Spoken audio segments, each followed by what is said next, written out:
I will start from a little bit further away answering this question, and we'll go back to 2014 or 2015 rather, when I was still a sophomore at college, at university, and I attended the meeting with the Deputy Secretary General of NATO, Mr. Alexander Vershbro, who was visiting Georgia and was meeting with young people. I was very inspired by his speech and wanted to ask question and make a comment, but was a bit late in raising my hand.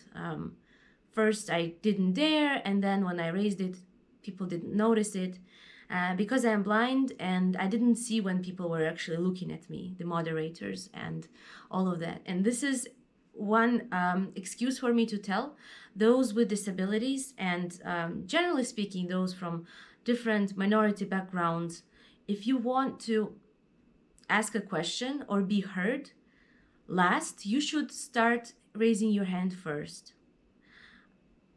That time, it didn't work out, which I regretted very much. Generally speaking, I usually regret the things that I did not do instead of things that I did.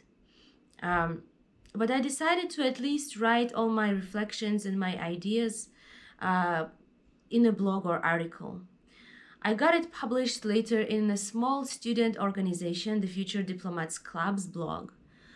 And also on my Facebook page profile, just because I was afraid that they might shut their server down for whatever reason. And I just put 10-pager on Facebook as a post, which was very shocking to many people. They were telling me that I should stop posting these political things because Facebook was only for entertainment purposes. And now we have seen and we see how many posts are being cited in the national news media outlets, at least in Georgia. And it has become, as they say, Facebook is academic. So who knows, maybe in near future they will start actually citing it in footnotes in scientific research. So anyways, things that I wrote there actually did happen later on.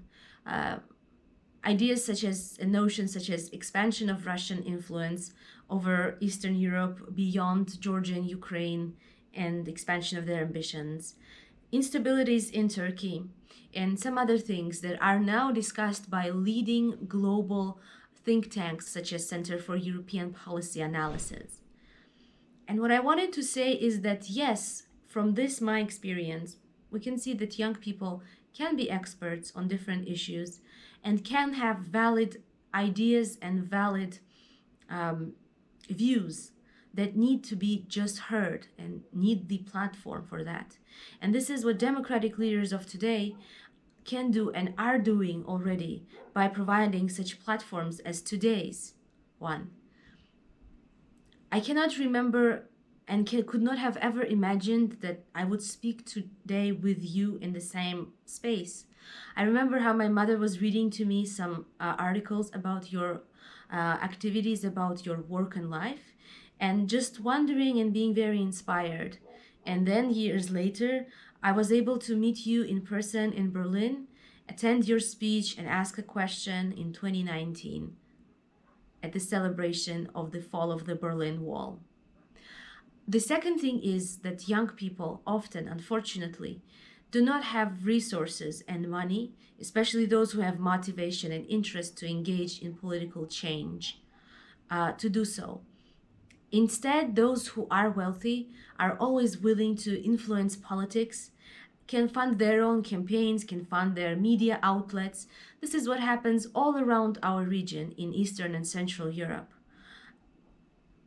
And then while getting elected, they start lobbying for their and their partners' business interests in the parliaments and national governments, in all other things, hindering the passage of laws that are meant to do positive action, promote inclusion, equal opportunity, and labor rights, and other such things.